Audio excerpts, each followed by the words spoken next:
सन्नाटे को चीरती सनसनी सन्न कर देती है इंसान। सनसनी में आज बड़ा खुलासा। कौन है दुनिया का वो सबसे अनोखा किडनैपर जहां से शुरू होती है एक बेवफा की एक कहानी। ऊंचाई छूने जिनके हाथ नहीं उठ सकते, वो पौने भला कैसे ऊंचे उठ सकते हैं। जिनके जीवन की चादर मैली रही सदा, वो दाग दूसरों के कैसे धो सकते हैं। बचपन से ही वो एक्टिंग नाम के किसी कीड़े ने काट लिया था। तो मुझे याद है पहली बार मैंने मंच दर्शकों को जब फेस किया था, तब शायद 3.5 या 4 साल का था। और तब से मुझे लगा ये तो बड़ी अच्छी चीज़ है। हाँ। वो भी एक हिस्ट्री थी। हम 3 लोग एक साथ उस बैच में आए थे। कौन कौन? मैं, आशुतोष राणा और मुकेश तिवारी। अच्छा। हम तीनों लोग एक साथ सागर से आए थे। वो भी सागर से ही, मुकेश तिवारी। तुम यहाँ आ गए हो, ये सब कर रहे हो। एक बार अनुपम खेर साहब ने मुझसे पूछ लिया था, तो मैंने बस उनको यही जवाब दिया था। मैंने कहा सर कर तो आप भी बहुत कुछ सकते थे, ठीक है, तो आपने एक्टिंग क्यों? मैंने कहा मैं उन खुशनसीब लोगों में से हूँ कि जो मेरा शौक था वही मेरा व्यवसाय है। तो इससे अच्छी क्या बात हो। तो कीर्ति जैन, अनुराधा प्रसाद, ये सब बड़े कायदे के लोग हुआ करते थे। ये त्रिपाठी शर्मा, सब NST के गेट पर खड़े हुए थे। और हम लोग बाहर जो मेन गेट था प्रीमाइसेस का, वहाँ से आ रहे थे। टू विडमानी और मैं जो है उसमें हम लोग प्रेम में पड़ जाते हैं कहीं, और फिर वो कहानी आगे बढ़ती है। नसीर भाई ने हमारे दादा का रोल किया था उसमें। 3 इडियट्स आपने देखी थी, उसमें जो एक छोटा सा लड़का था मिलीमीटर, हाँ, वो 4 साल का था तब से मेरे साथ काम करता था। उसका अपना अलग मजा था, पर हर दौर का अपना मजा है। मजा लेने वाला होना चाहिए। आर्यन मीडिया प्रेजेंट्स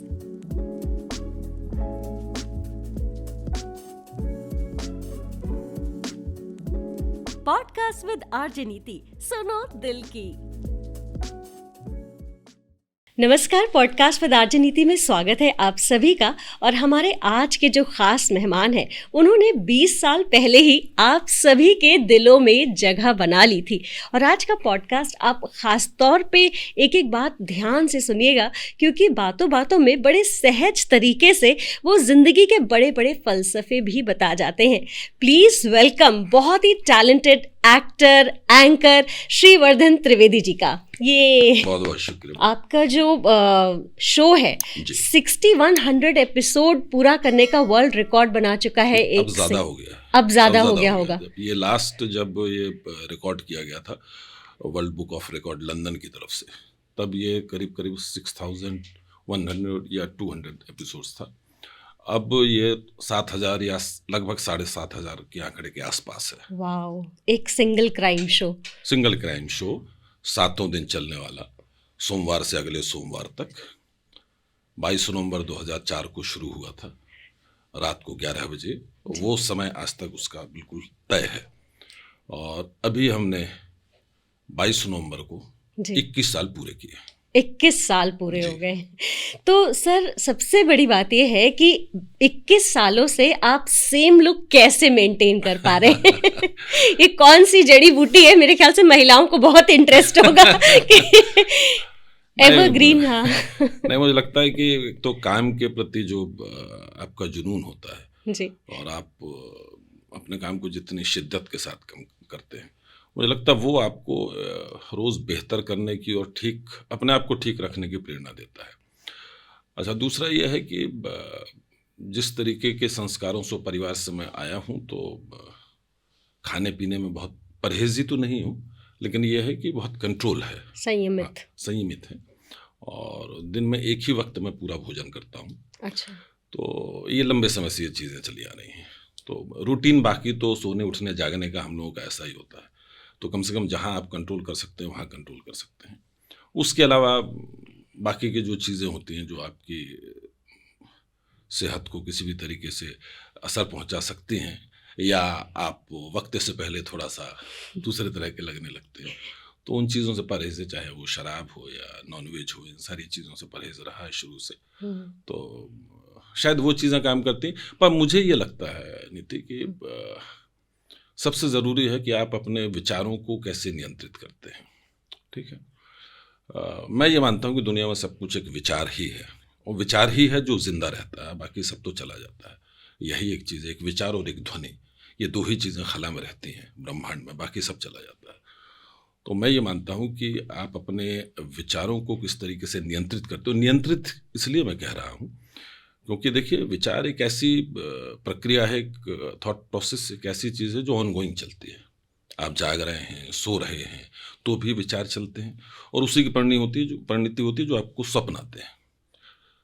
लेकिन प्रॉब्लम यह है कि अब विचार तो चल रहे हैं, लगातार चल रहे हैं, लेकिन करेक्ट थिंकिंग जो होती है वो एक प्रोसीजर का हिस्सा होती है, वो प्रैक्टिस का हिस्सा होती है। तो करेक्ट थिंकिंग आप कैसे करें, ये बेहद ज़रूरी है।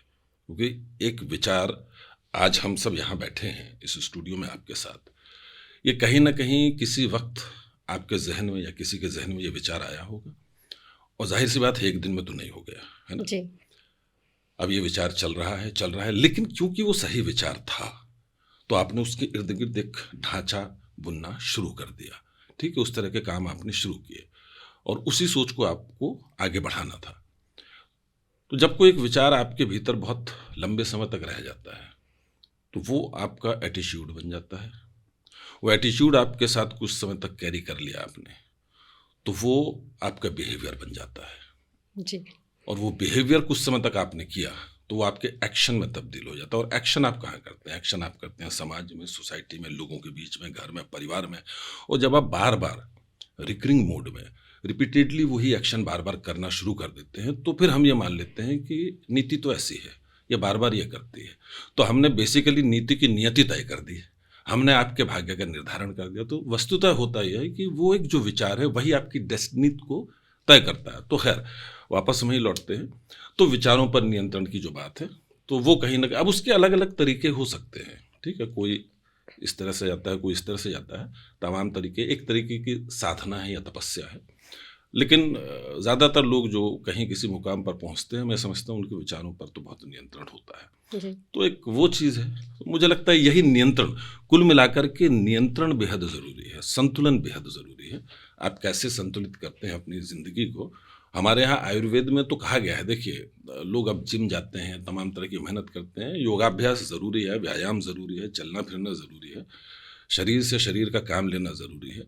लेकिन लोगों को ये लगने लगता है कि जिम जा कर के शरीर बनता है, ये सब चीज़ें हैं, लेकिन हमारे यहाँ आयुर्वेद पहली चीज़ ये कहता है कि शरीर का निर्माण आहार से होता है, जिस पर हम बहुत सारे लोग जो है, ये जिह्वा जो हमारी है, ठीक है, ये चाहे बोलने के मामले में हो चाहे खाने के मामले में, जब ये बेलगाम हो जाती है तो बहुत सारी चीज़ें गड़बड़ हो जाती हैं। जी। अगला सवाल हम आपसे पूछे उससे पहले हमारे व्यूअर्स को ये बड़ी जिज्ञासा हो रही होगी कि आपके आइकॉनिक स्टाइल जो है उसमें आप अपना एक वो जो डायलॉग है फेमस वाला वो बोल दें। जी बिल्कुल बोल देता हूँ, मैं आए इसीलिए हूँ। तो जितने दर्शक हैं हमारे आपके, और सबसे पहले लोहड़ी की बहुत बहुत शुभकामनाएं आपको भी, तमाम दर्शकों को भी। और अब जैसा आपने कहा तो मैं अपनी जो टैगलाइन है वो पहली एक टैगलाइन बोल देता हूँ। सन्नाटे को चीरती सनसनी सन्न कर देती है इंसान को। क्या बात है। तो सर हम सनसनी के ऑडिशन की भी बात करेंगे, सनसनी की जर्नी की बात करेंगे, लेकिन शुरुआत करेंगे आपके बचपन के दिनों से। नर्मदा नदी के तट पर डिंडोरी गांव से जो वो शुरुआत हुई थी, आपकी माता जी कैसी थी, उनका बड़ा प्रभाव रहा, पढ़ी लिखी महिला थी, आपके पिताजी का क्या प्रभाव था, कैसा पैटर्न था, और 7 भाई बहनों के बीच बचपन कैसा बीता? बचपन से शरारती था, ठीक ठाक शरारती था मैं।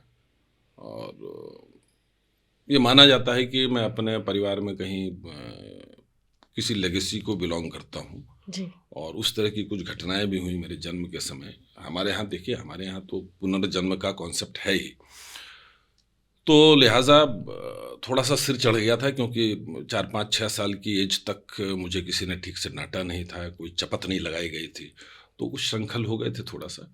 तो भरपूर लाड प्यार मिलता था कि भाई ये तो कोई और हैं, इस तरीके से। तो वो उसका हमने नाजायज़ फ़ायदा उठाना भी शुरू कर दिया। फिर कहीं 6-7 साल की एज में जाकर के पहला तमाचा कभी पड़ा होगा डैडी का। तो बचपन बड़ा अच्छा था मेरा, शरारती था, खेलते कूदते थे। और चूँकि माता पिता दोनों, मदर मेरी जो थी वो व्याख्याता थी और उस समय मेरे पिताजी प्रिंसिपल थे, तो वातावरण पढ़ने लिखने वाला था। मेरे सारे जो भाई बहन हैं वो सब पढ़ने लिखने वाले थे। बचपन से ये ज़रूर था कि ईश्वर के प्रति गहरी आस्था थी और वो ईश्वर ने अब तक बना के रखी, तो इसका धन्यवाद ईश्वर को ही जाता है, क्योंकि वरना तो ऐसी चुनौतियाँ आती हैं कि लोग हिल जाते हैं। तो वो कहीं ना कहीं वो धैर्य और वो दृढ़ विश्वास ईश्वर ने बना करके रखा, तो मैं ये मान करके चलता हूँ ये उसी की देन है। कुछ संस्कारों की है जो आपके साथ चली आती है, माता पिता के दिए संस्कार हैं। तो मेरी स्कूलिंग बहुत ही ज़मीनी स्तर पर हुई। जब अब तक आपके बच्चे तो खैर जानते नहीं होंगे, वो टाट पट्टी जो बिछाई जाती थी ना ज़मीन पर, एक्चुअल सेंस में ज़मीनी स्तर पे, ज़मीनी स्तर पर, तो वहाँ से मेरी शिक्षा दीक्षा शुरू हुई है। मुझे इनफैक्ट अभी भी याद, एक छोटा सा वाकया सुनाता हूँ आपको कि मैं जब 5th क्लास में था, और हुआ यूँ कि मैं जब 3rd स्टैंडर्ड में था तो पढ़ाई लिखाई में ठीक ठाक था, तो हमारे जो प्रिंसिपल थे, जो राष्ट्रपति पुरस्कार प्राप्त थे, गोपाल गुरु जी, तो उन्होंने मुझे 3rd से सीधा 5th में डाल दिया था। तो एक साल जी वो तो आप ब्राइट रहे होंगे। ब्राइट था, बाद में आकर के थोड़ा सा ऐसे हो गए थे हम लोग, लेकिन उस समय था। तो जब मैं 5th में था तो उसी समय पिताजी का ट्रांसफ़र हुआ दूसरी जगह पर, हम सारे लोग वहाँ चले गए। लेकिन थोड़ा बदमाश थे हम, तो वहाँ स्कूल के हेड मास्टर से झगड़ा वगड़ा हो जाता था तमाम लोगों से। अच्छा। तो 2-3 बार इधर उधर प्रयास करने के बाद उन्होंने मुझे वापस डिंडौरी भेज दिया। अच्छा। तो यहाँ मैं मेरी बड़े पिताजी और उनकी बेटियाँ रहती थी, तो उनके साथ में रहता था। तो वहाँ जब मैं पढ़ाई कर रहा था तो मिड टर्म में कोई एक बच्चा जो था, फॉरेस्ट ऑफिसर का बच्चा था, वो आया। वो शायद अंग्रेज़ी मीडियम में पढ़ता था, तो अंग्रेज़ी बोलता था वो मुझे बड़ा अच्छा लगता था, बड़ा फैसिनेटिंग लगता था। मैंने कहा ये तो बड़ी कमाल की चीज़ है। तो मैंने उससे रिक्वेस्ट की, मैंने कहा आप तो मुझे अंग्रेज़ी सिखाओगे? तो उसने कहा हाँ सिखा देंगे, शर्त बस इतनी है कि तुम जो ये टिफ़िन लाते हो, टिफ़िन बड़ा अच्छा है तुम्हारा, ये मुझसे शेयर किया करो। तो डील पक्की हो गई, बार्टर सिस्टम में हम लोगों ने काम करना शुरू किया। उसने 2-3 महीने जो भी कुछ मुझे कच्चा पक्का, 2-3 महीने में एक बच्चा क्या सीखेगा और वो भी क्या सिखाएगा। 3 महीने के बाद मुझे लगा कि हम अंग्रेज़दा हो गए, तो हमने अपने पिताजी को एक चिट्ठी लिखी अंग्रेज़ी में, खालिस अंग्रेज़ी में एक चिट्ठी लिखी, और चिट्ठी लिख करके मैंने उनको भेजी। तब चिट्ठी जाने में 10-12 दिन का वक्त लगता था, आने में उतना ही वक्त लगता था। तो जब चिट्ठी चली गई तो मुझे लगा कि अब तो पहुंच गई होगी, अब आएगा रिप्लाई। तो वो रिप्लाई नहीं आया। मैं पोस्टमैन के पीछे पड़ जाता था, अंकल आ जाइए, अंकल आ गए। बाद में मैं मायूस हो गया, मुझे लगा शायद अब नहीं आएगी। लेकिन एक दिन अचानक चिट्ठी आ गई। अच्छा। हाँ, तो मैंने बहुत धड़कते दिल से चिट्ठी को खोला, बहुत अति उत्साह में भी था। मैंने कहा बड़ी कमाल की बातें होंगी, बड़ी शाबाशी लिखी होगी। लेकिन मज़ा तब आया जब मैंने देखा कि मोर देन 90% वर्ड्स जो थे उनमें सब में रेड इंक से गोल गोल बना हुआ था, और जो ग्रामेटिकल मिस्टेक थी वो तो थोक में थी, भर भर के थी। अच्छा। तो वो सब करेक्ट करके पिताजी ने भेजी ज़रूर थी, पर मुझे बड़ा अफसोस हुआ। मैंने कहा ये गलत राह चुन ली, मैंने कहा ये हमारे काम की चीज़ नहीं है, नॉट माय कप ऑफ। हाँ। लेकिन उन्होंने ना चिट्ठी के पीछे 4 लाइनें लिखी थी। उन 4 लाइनों ने, वो बालमन था उस वक्त, शायद मुझे उसका मतलब समझ में आया नहीं आया मुझे नहीं मालूम है, लेकिन वो कहीं मेरे जहन में बस गई वो 4 लाइनें। तो उन्होंने लिख करके भेजी थी 4 लाइन। उन्होंने ये लिखा था कि बेटा जो प्रयास तुम कर रहे हो, ये प्रयास नहीं छोड़ना, और प्रयास ही है जो तुम्हें किसी ऊंचाई तक लेकर के जाएगा। जो तुम करना चाहते हो वो कर पाओगे, लेकिन कोशिश करना मत छोड़ना। सफलता असफलता छोड़ दो उसके हाथ में, लेकिन कोशिश तुम्हारी अच्छी है, मैं इसको अप्रिशिएट करता हूँ। वाह, इतना भी काफ़ी था। जी। तो उन्होंने 4 लाइनें लिख करके भेजी थी। उन्होंने लिखा था कि ऊंचाई छूने जिनके हाथ नहीं उठ सकते, वो बौने भला कैसे ऊंचे उठ सकते हैं। जिनके जीवन की चादर मैली रही सदा, वो दाग दूसरों के कैसे धो सकते हैं। क्या? अब उस समय मैंने पढ़ लिया, 3-4 बार पढ़ा, कितना ही समझ में आएगा मुझे मालूम नहीं, लेकिन वो चिट्ठी मेरे पास रखी रही लंबे वक्त तक। बाद में उसको मैंने कई बार पढ़ा, और पढ़ते पढ़ते मुझे वो बात समझ में आनी शुरू हुई, और फिर मुझे लगा नहीं, बात तो सही है, प्रयास नहीं छोड़ना चाहिए जी। तो फिर बाद में जैसे सामान्य बच्चे होते हैं वैसे मेरी पढ़ाई लिखाई चलती रही। और फिर पढ़ाई लिखाई करते करते आप असिस्टेंट प्रोफेसर तक बने, एमए किया, रिसर्च की, जी नहीं, मैं पढ़ाई लिखाई करते करते सबसे पहले मैंने नाटक करने शुरू किया। अच्छा, हाँ, शौकिया। उस तरह की एक्टिविटीज़ में बड़ा रुझान था मेरा। और चूंकि मेरी माँ बड़ी आर्टिस्टिक टेम्परामेंट की थी, चाहे फाइन आर्ट हो चाहे परफॉर्मिंग आर्ट हो, तो और बच्चों को बड़ा प्रोत्साहित करते थे इन सारी चीज़ों के लिए। तो बचपन से ही वो एक्टिंग नाम के किसी कीड़े ने काट लिया था। तो मुझे याद है पहली बार मैंने मंच पर दर्शकों को जब फेस किया था तब शायद 3.5 या 4 साल का था मैं। अच्छा। और तब से मुझे लगा ये तो बड़ी अच्छी चीज़ है। हाँ। और ये शायद मेरे मन की चीज़ है, ये मुझे तब लग गया था। तो ये करते रहे हम लोग। वो बाद कविता में अगर याद हो जो आपकी माता जी लिखती थी। हाँ, वो लिखती बहुत अच्छा थी। जी। कविता उन्होंने लिखी थी, वैसे तो बहुत कुछ लिखती थी। हम्म। एक कविता जो पहली कविता उनकी लिखी हुई मैंने पढ़ी थी, निक्कर विक्कर पहन करके हम लोग मंच पे चढ़ते थे, पैर कांप रहे होते थे थोड़े से, उसमें मुझे फर्स्ट प्राइज मिला था। अरे वाह। तो वो पहली कविता मुझे याद है, तब मैं शायद 5th में ही था या 6th में था, मुझे याद नहीं है। उन्होंने लिखा था इंडिपेंडेंस डे पर, उस वक्त लिखा था उन्होंने, जो आज भी उतनी प्रासंगिक है, आप सुनिए। उन्होंने लिखा था कि राष्ट्र ध्वजा को शीश नवा, श्रीवर्धन करे प्रणाम, अमर शहीदों हम पूर्ण करेंगे वे सारे अरमान, वे सारे अरमान हमारे हृदय पर अंकित हैं, शीश चढ़ाना आज स्वतंत्रता के लिए निश्चित है। आज देश की राष्ट्र प्रतिज्ञा खंडित सी होती है, जो राजघाट पर बापू के सामने ली गई थी। आज देश की राष्ट्र प्रतिज्ञा खंडित सी होती है, अपनी स्वार्थ पूर्ति की खातिर राजनीति होती है।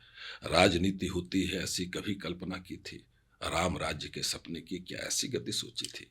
समता ममता और एकता लड़ती तीनों बहनें, विचलित होती देश नीति नेताओं के क्या कहने, नेताओं के क्या कहने, देश उद्धार हमें करना है, सच्चे अर्थों में स्वतंत्रता का सत्कार हमें करना है। ये पहली कविता उनकी। क्या बात है, बहुत खूबसूरत। समय से आगे की सोच। समय से आगे की सोच एक्चुअली। तो वो मुहावरों का, लोकोक्तियों का, छंदों का बड़ा सुंदर प्रयोग करती थी। तो जैसे किसी कविता की उनकी पंक्ति थी कि सुरसा जैसे मुंह फैलाना महंगाई ने शुरू किया, काश पवन सुत जैसा नेता हो भारत में जन्म लिया। तो वो अपनी कल्पनाशीलता को कहाँ जोड़ती थी। फिर एक संविधानी रामायण उन्होंने लिखी थी जो काफ़ी प्रचलित भी हुई, तो कुछ असर उनका रहा है। तो फिर नाटक तमाशे करते हुए हम लोग आगे बढ़ते रहे। फिर उस समय 11th बोर्ड हुआ करता था, तो वो करने के बाद फिर मैं सागर विश्वविद्यालय में आ गया, डॉक्टर हरि सिंह गौर विश्वविद्यालय सागर, जो अब सेंट्रल यूनिवर्सिटी है। बड़ी खूबसूरत है वो, ऑक्सफोर्ड की तर्ज पर बनाई हुई थी, पहाड़ी पर पूरा बना हुआ, वो शहर ही बड़ा खूबसूरत है वो। तो फिर हम यहाँ आ गए और इसके बाद एक दूसरी यात्रा शुरू हुई। फिर ग्रेजुएशन किया, फिर इलेक्ट्रॉनिक्स से मैंने MSc किया, फिर PhD के लिए काम मैंने शुरू कर दिया। सिनॉप्सिस तैयार हो गई, सारा कुछ तैयार हो गया, रजिस्ट्रेशन हो गया, एडहॉक में लेक्चरशिप भी मिल गई जी। और साथ में मेरे बड़े भाई भी वहीं पर थे, मेरी बड़ी बहन भी वहीं पर थी, अलग अलग विभाग में हुआ करते थे। तो ये सब करते करते, लेकिन जब मैं MSc कर रहा था उसी वक्त वहाँ एक और डिपार्टमेंट है, ऑडियो विजुअल डिपार्टमेंट, वो हमारे सामने खुला था, तो मैंने उसमें भी दाखिला ले लिया। अब उसमें दाखिले के लिए ये था कि आपको यूनिवर्सिटी में तो रहना है, हॉस्टल भी चाहिए आपको। तो चूंकि बड़े भाई नेता किस्म के थे तो वो थोड़ा सा हम लोगों को फ़ायदा मिल जाया करता था। साथ में फिर मैंने वहाँ BLISC, bachelor of library and information science, उसमें भी दाखिला ले लिया मैंने कहा दोनों काम चलते रहेंगे।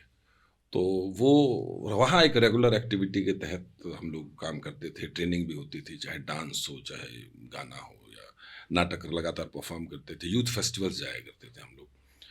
तो ये सब हम लोग किया करते थे और साथ में ठीक ठाक परवरिश हो रही थी, मज़ा आ रहा था।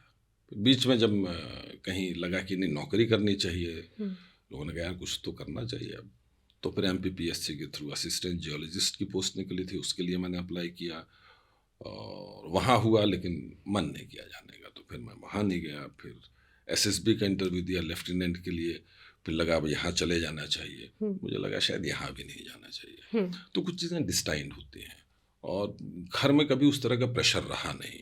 मतलब ये था कि खुला वातावरण था, आपको जो करना है गलत नहीं करना है, सही करना है, और जो करना है उसमें हमारा सहयोग रहेगा। वो सारे चूँकि पढ़े लिखे थे, मेरे जो सबसे बड़े भाई हैं वो लॉयर हैं, उनसे छोटे हैं वो प्रोफेसर हैं, उनसे छोटी जो हैं वो प्रोफेसर हैं, और जो मुझसे छोटी हैं वो भी प्रोफेसर हैं। अच्छा।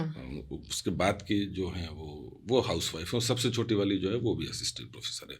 तो यानी पूरी तरह एक तरह से देखा जाए तो सारे एजुकेशन से रिलेटेड लोग हैं, एक आध दो को छोड़ करके, और मोस्टली PhD हैं। तो ऐसे वही करते करते क्या वो टाइम आया कि आपने एक जॉब में आपका लगा नहीं करना चाहिए, फिर SSB लगा कि नहीं करना चाहिए, फिर क्या वो चीज़ आई कि आप NSD की तरफ मुड़े? मैंने आपसे कहा ना कि वो एक्टिंग का कीड़ा बचपन में काट लिया था। हाँ। तो वो ज़्यादा जोर मार जाता था। और ये तकरीबन उसी समय की बात है जब यहाँ लेफ्टिनेंट की ये प्रोसेस चल रही थी, चीज़ें लगभग फाइनल शिप में जा रही थी चीज़ें। और उसी वक्त NSD के लिए हम लोगों ने अप्लाई कर दिया। और जब NSD के लिए अप्लाई किया तो वो क्या किस्सा था कि आप वो आशुतोष जी आए और आपका फॉर्म फाड़ के और बॉम्बे के लिए आपको बोला कि ऑप्ट अच्छा, करना हाँ, चाहिए? वो एक्चुअली क्या हुआ, NSD के जब इंटरव्यूज होते हैं उसके 3-4 सेंटर्स होते हैं मेजर। उस समय दिल्ली था, मुंबई था, शायद चेन्नई था और वहाँ कोलकाता था, ऐसे 4 जोन में था। तो मैंने दिल्ली अप्लाई कर दिया था। तो मुझे याद है अभी भी, वो बाइक से रात को आए थे गाडरवारा, जहाँ उनका घर है, पैतृक स्थान है, वहाँ से वो आए थे। बारिश हो रही थी और सेकेंड डे शायद उसका भेजने की लास्ट डेट थी, ऐसी कुछ थी। तो उन्होंने मुझसे कहा फॉर्म भर दिया। मैंने कहा हाँ, बस कल पोस्ट करना है। तो बोले सेंटर क्या लिया? तो मैंने कहा सेंटर दिल्ली। दिल्ली क्यों लिया? नहीं, दिल्ली जाना नहीं, दिल्ली नहीं जाना, मुंबई जाएंगे हम लोग। अरे मैंने कहा भर दिया, वो पैक कर दिया। नहीं कोई दिक्कत है, उनको ओवर राइटिंग, कोई बात नहीं, निकालो। और मुझे डाउट हो गया था, मैंने कहा ओवर राइटिंग हुई, कहीं रिजेक्ट ना हो जाए। तो बहरहाल उसको खोला गया। फिर रात को हम लोगों ने उसको फिर से तैयार किया और नेक्स्ट डे उसको भेज दिया। तो वो भी एक हिस्ट्री थी। हम 3 लोग एक साथ उस बैच में आए थे। कौन कौन? मैं, आशुतोष राणा और मुकेश तिवारी। अच्छा। हम तीनों लोग एक साथ सागर से आए थे। वो भी सागर से ही, मुकेश तिवारी भी। और MP से उस वक्त एक कुमुद मिश्रा भी आए थे, तो लेकिन वो भोपाल से आया था। अच्छा। तो हम सारे लोग एक साथ फिर एक बैच में आ गए थे। फिर यहाँ एक दूसरी यात्रा शुरू हो गई। तो यहाँ एक सवाल बड़ा लोग मुझसे करते थे कि यार एक तरफ बड़ी सिक्योर सी लाइफ थी तुम्हारी और तुम यहाँ आ गए हो, ये सब कर रहे हो। एक बार अनुपम खेर साहब ने मुझसे पूछ लिया था। तो मैंने बस उनको यही जवाब दिया था। मैंने कहा सर, कर तो आप भी बहुत कुछ सकते थे, ठीक है, तो आपने एक्टिंग क्यों चूज किया? तो मुस्कुरा पड़े थे। वो तब चेयरमैन थे हमारे यहाँ, वो NSD के। तो मैं अक्सर ये लोगों से ये कहता हूँ, मैंने कहा देखो यार, ज़्यादातर लोगों के साथ एक उहापोह की स्थिति ताउम्र बनी रहती है कि जो वो कर रहे होते हैं उससे वो खुश नहीं होते हैं। जॉब सेटिस्फेक्शन एक बहुत बड़ा मुद्दा है। ज़्यादातर लोग मजबूरी में पेट पालने के लिए, परिवार के लिए कर ही रहे होते हैं, सभी कुछ ना कुछ कर रहे होते हैं। मैंने कहा मैं उन खुशनसीब लोगों में से हूँ कि जो मेरा शौक था वही मेरा व्यवसाय है। तो इससे अच्छी क्या बात हो सकती? सुनो दिल की। और हम ऐसे ही लोगों को इनवाइट करते हैं जिन्होंने जिंदगी में अपने दिल की सुनी और वो किया जो वो करना चाहते थे। तो ये लेकिन NSD इसमें पेरेंट्स की बहुत बड़ी भूमिका होती है, पूरा सहयोग चाहिए। हाँ, क्योंकि अगर आपने बच्चों को उस तरह से प्रोत्साहित नहीं किया, आपको समझना पड़ेगा आपके बच्चे क्या करना चाहते हैं। टैलेंट वहीं दब जाएगा। वो नहीं कि आप बस्तों का बोझ लाद दें उनके ऊपर और मेरा बच्चा इसी स्कूल में पढ़ता है, और ये सब नहीं होना चाहिए। मुझे लगता है कि फ्रीडम होनी चाहिए सोचने की, गलत नहीं होना चाहिए। आपको समझना चाहिए कि उसके भीतर क्या है। भाई एजुकेशन का मतलब क्या होता है? इंजेक्शन और एजुकेशन में इतना ही तो फर्क है ना। इंजेक्शन आप बाहर से किसी चीज़ को डालते हैं, एजुकेशन में आप अंदर से किसी चीज़ को निकाल रहे होते हैं। तो वो उस तरह की एजुकेशन होनी चाहिए कि आपके भीतर से कुछ बाहर निकल करके है, वही चीज़ फिर खूबसूरत लगती है। तो वो प्रोत्साहन मुझे लगता है सबसे पहले पेरेंट्स की बहुत बड़ी भूमिका होती है। तो कुछ बने ना बने, मैं ये मानता हूँ कि बच्चे को एक अच्छा इंसान ज़रूर बनाना चाहिए, फिर तो बन जाएगा जो बनना है। सही बात है। तो NSD के दिन कैसे थे? क्योंकि उस समय शायद 20 लोगों का बैच होता था, उसमें 4 लोग तो आप लोग ही आ गए। 20 लोगों का बैच होता था, जिसमें कुछ रिजर्व सीट भी हुआ करती जी थी। जी, दिव्यांगों के लिए हुआ करते थे, कुछ रिजर्व कोटे की होती थी। तो बहुत कम वो ऑप्शन रहते होंगे। ऑप्शन कम होता था। तो पूरे देश भर के लोग उसमें आते हैं। वो 3 साल बड़े कमाल होते हैं जी। उसमें डे नाइट इतनी मेहनत होती है। मैं आपको बताऊं कि मैं अब कभी कभार लोगों से कहता हूं कि उसकी आधी मैंने कर ली होती तो मैं 3 बार IAS निकाल लेता था। तो इतनी मेहनत, जो करना चाहे, जो ना करना चाहे तो फिर उसके लिए तो कोई भी जगह छोटी पड़ जाएगी। उसके क्या पहले कभी सोचा था कि एक्टिंग की पढ़ाई भी होती है? नहीं सोचा था। मैं आपको बताऊं, करते थे, पर ये नहीं मालूम था कि एक्टिंग एक ऐसा स्किल है जिसको सीखना भी पड़ता है या समझना पड़ता है। हालांकि मैं मानता हूं कि आप उसके क्राफ्ट को तो सीख सकते हैं, ठीक है, उसकी जो बारीकियां हैं, तकनीकी रूप से जो बारीकियां हैं वो तो आप सीख सकते हैं, लेकिन वो कोई एक चीज़ है जो आपके भीतर ही होती है। और वो होती है तो होती है तो है, और नहीं है तो नेचुरल टैलेंट होता है। नेचुरल टैलेंट तो होता ही है, उसी को आपको बेसिकली शार्पन करना होता है। तो फिर तो 3 साल बहुत डे नाइट काम के होते थे हम लोगों के। हाँ, अच्छा। दिन रात हम लोग मेहनत करते थे, इसमें कोई दो राय नहीं है। तरह तरह के प्रोजेक्ट करते थे, एक्टिंग की जो असाइनमेंट होती थी वो करते थे। उतनी ही थ्योरी पढ़नी पड़ती थी हम लोगों को, उतना ही प्रैक्टिकल होता था। वो डांस भी सीखते थे, गाना भी सीखते थे, योगाभ्यास भी करते थे, एक्सरसाइजेस की क्लासेस भी होती थी, और तरह तरह की जितनी डिफरेंट आर्ट फॉर्म है देश भर में, तो वो सारी आर्ट फॉर्म के एक्सपर्ट आया करते थे। वो हम लोगों को अलग अलग फॉर्म सिखाते थे। फिर उन फॉर्म्स के साथ किसी एक पर्टिकुलर प्ले को, ये एक पूरा करिकुलम है, एक पूरा शेड्यूल है, प्रोस्पेक्टस है कि भाई फर्स्ट ईयर में अगर आप हैं तो फर्स्ट ईयर में आप ये करेंगे, कोई एक फॉर्म इस तरह की फोक फॉर्म होगी, वो आप ली जाएगी किसी एक पर्टिकुलर जोन की, और वहाँ के एक्सपर्ट आएंगे, आप वो सीखेंगे। फिर उस आर्ट फॉर्म को लेकर के फिर एक नाटक किया जाएगा जिसको आपको लोगों को दिखाना होता है। तो फर्स्ट ईयर में इस तरह से होता है। सेकेंड ईयर में वो थोड़ा सा और रिफाइन हो जाता है, थर्ड ईयर जाते जाते थोड़ा सा और रिफाइन हो जाता है, फिर वो मोस्टली परफॉर्मेंस बेस्ड चीज़ें हो जाती हैं। पर फर्स्ट ईयर सेकेंड ईयर में अच्छी मेहनत होती है, इसमें कोई दो राय नहीं। और इसका इंटरव्यू का जो पैटर्न है वो भी बड़ा ज़बरदस्त होता है। पहले आप प्रीलिम्स देते हैं, प्रीलिम्स में आप सेलेक्ट होते हैं, तो फिर आपको मेंस के लिए 4 दिन के लिए यहाँ बुलाया जाता है। वो 4 दिन ऐसे होते हैं जिसमें डे एंड नाइट आपको वॉच किया जाता है। मतलब वो बिल्कुल हाँ, पर्सपेक्टिव आई व्यू जो होता है। अब तो सीसीटीवी आ गए हैं, पर सीसीटीवी नहीं हुआ करते थे। वो जो लोगों की निगाहें होती थी वो असाइन कर दिए जाते थे, चाहे वो चौकीदार हो हॉस्टल का, चाहे कोई हो, वो आपको लगातार वॉच कर रहे होते थे सुबह से शाम तक कि इनकी एक्टिविटी क्या होती है, ग्रुप में आप कैसे रहते हैं, कैसे लोगों से कम्युनिकेट करते हैं, किस तरह की बॉडी लैंग्वेज है आपकी, कैसे बातचीत करते हैं, क्या खाते हैं क्या नहीं खाते हैं, एटसेट्रा। तो वो 4 दिन में पूरा स्कैन किया जाता है आपको। 4 दिनों के बाद फिर एक फाइनल लिस्ट निकाली जाती थी 20 लोगों की, जो कि मुश्किल काम होता था। तो एक तरीके से मुश्किल है, कंपटीशन मुश्किल है, पर यह है कि हाँ, जो आता है तो फिर वो कुछ ना कुछ तो यहाँ से कोई अच्छा किस्सा अगर याद आता उन दिनों का, जूनियर सीनियर कोई ऐसा? अरे बहुत सारे किस्से हैं, मतलब हाँ, एन नंबर ऑफ किस्से, मतलब किस्से होते रहते थे, झगड़े झंझट भी होते रहते थे, मारपीट भी कर लेते थे, सब होता था, लेकिन आनंद बहुत आता था, इसमें कोई दो राय नहीं है। बाहर हम लोग कई दफ़ा, हाँ आप कह रहे तो मुझे किस्सा याद आ गया। एक एक्सरसाइज होती थी, बिलीव की एक्सरसाइज, कितना आप बिलीव कर सकते हैं किसी चीज़ पर। तो एक बहुत नामचीन लेखिका हैं, निर्देशिका हैं और शिक्षक तो हम लोगों की रही हैं, बड़ी आदरणीय हैं, अब वो नहीं है, त्रिपुरारी शर्मा जी। अच्छा। तो उनकी क्लास हो रही थी और क्लास थी बिलीफ, आपको बिलीव करना है।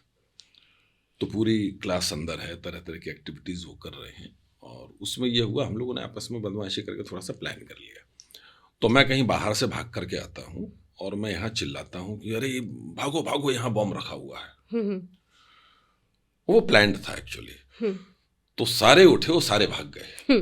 भागने के बाद सब, किसी ने अपने शूज़ भी नहीं पहने, चप्पलें नहीं पहनी, उठा करके सीधे हम लोग एनएसडी में, ऊपर स्टूडियो 1 है, वहाँ पर ये एक्सरसाइज हो रही थी, वहाँ से नीचे आए और नीचे से सीधा सारे बंगाली मार्केट चले गए। अच्छा। और बंगाली मार्केट में बैठ करके कुछ खाना पीना शुरू कर दिया, नाते उसमें हम लोगों ने। तब तक यहाँ से किसी को भेजा गया होगा, पता चल गया होगा। जब हम लोग वापस आए तो गेट के अंदर घुसते घुसते अचानक नज़र पड़ गई, उस समय हमारी डायरेक्टर हुआ करती थी कीर्ति जैन मैडम। तो कीर्ति जैन, अनुराधा प्रसाद, ये सब बड़े कायदे के लोग हुआ करते थे, ये त्रिपुरारी शर्मा, सब एनएसडी के गेट पर खड़ी हुई थी। और हम लोग बाहर, जो मेन गेट था प्रीमाइसेस का, वहाँ से आ रहे थे।